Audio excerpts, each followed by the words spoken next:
Very well indeed. As usual, when I hear your voice, my dear friend. And if President can also support us, not only with the Minsk, but with the visa-free, that would be something when we are trying to sell to the Ukrainian people. And I'm still hoping that you can come maybe on the 21st of November, on our anniversary of Revolution of Dignity, and that would be a very big delivery. With regard to my coming on the 21st, as I told you, I could never come on the 21st. I was going to try to come immediately after, in early December. But here's where I am now, and part of my answer to that depends on what was your conversation with our president-elect. One of the things I've been doing is spending. They are not. I'm not making I'm not being critical, but the incoming administration has been very, very slow on getting ready for transition. Quite frankly, like most of America, they didn't think they were going to win the election, so they did not have a fulsome transition team. Matter of fact, as of days ago, they changed their transition team.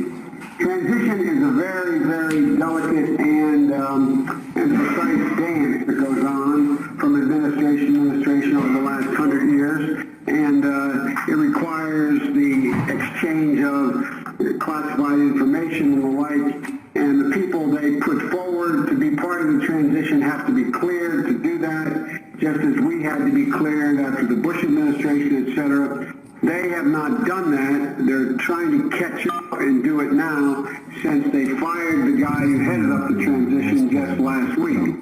The reason I bother to tell you that is I have been somewhat limited on what I'm able to tell their team about Ukraine. The truth of the matter is the incoming administration doesn't know a great deal about the situation. So I'm meeting with the Vice President-elect, who's the only one that has any foreign policy experience. You play an enormous, you play now the role in the bringing peace to my country and actually save my country. This is my real feeling. And well, you're awfully generous. I don't plan on going away. I mean, as a private citizen, I plan on staying deeply engaged in the endeavor that you have begun and we have begun. Yeah. At least that's my objective. That's my objective. But if I go beforehand, I'm worried, since they don't know enough, they will think I'm trying to game them. They will think I am trying to put them in a corner. They will question my motive in going before they are fully briefed. And I'm sure you understand that. You're a good negotiator. At least that's my thinking at the time, and I've seen nothing to make me question my judgment about this being the right approach. Как там сказал обсуждение Порошенко и Байдена, новоизбранного президента США Дональда Трампа. Давайте послушаем. Introducing President Poroshenko. Hey, Petro, Joe, how are you? very well indeed. As usual, when I hear your voice, my dear friend. Tell me about your conversation, if you can, with Trump. I told him quite a big number of positive things which President Obama and current administration do. But frankly speaking, I expected much colder conversation, and it was quite sincere and quite warm. Good. Look, this guy, there's an expression in English. You know how dogs always chase buses or cars down the road? A bad dog will chase a car down the road. Yeah. Well, there's an expression in English. He caught the car, and he and like, he's the dog who caught the car, didn't know what the hell to do. He doesn't know what the car's made of or what's in it. So we have a real chance here of making him a hero. Действительно, называть президента своей страны собакой, бегущей за машиной, а второму подхихикивать – это признак... Poroshenko? Hey, Petro, Joe, how are you? Very well indeed. As usual, when I hear your voice, my dear friend. So, but you've become a good friend, and we understand each other, and like I said, even after I'm out of this job, I'm committed to the independence of a new and non-corrupt nation state that, God willing, kids are going to be singing songs about you 30 years from now. Joe, thank you very much indeed. And You think I'm not kidding. Think about this. You're the first one who has a chance to actually set up a corrupt-free, democratic nation of Ukraine. Jesus, what a hell, man. I'm going to go down as a great vice president. I'm not going down as a founder of a country, man. The father of a country.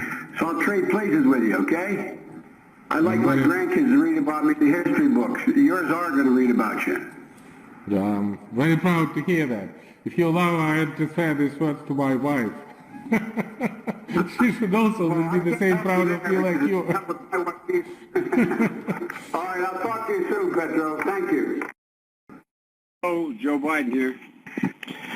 Dear Joe, that's a real great pleasure to hear you again. Petro, I miss talking to you every week. How are you, my friend? Very well indeed.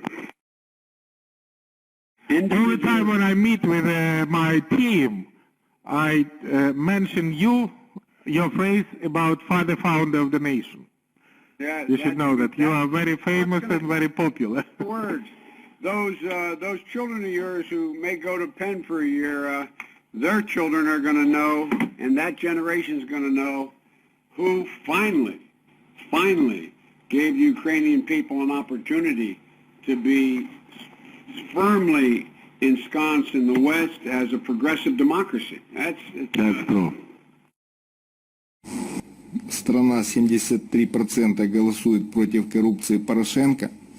Зеленский на стадионе кричит про приговор, а бывший вице-президент США вылизывает мальдивского патриота, называя его отцом нации, и предлагает писать про него поэмы.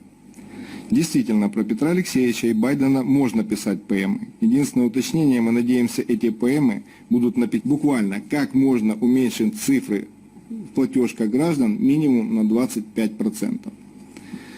Мои сограждане не ошибутся, если скажут, что власть и коррупционеры зарабатывают с каждой семьи.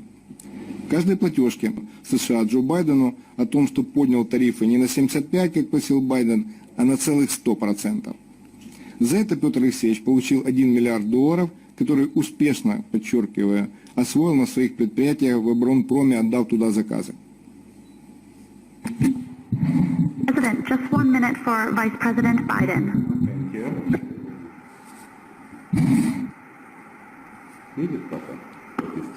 Introducing President Poroshenko.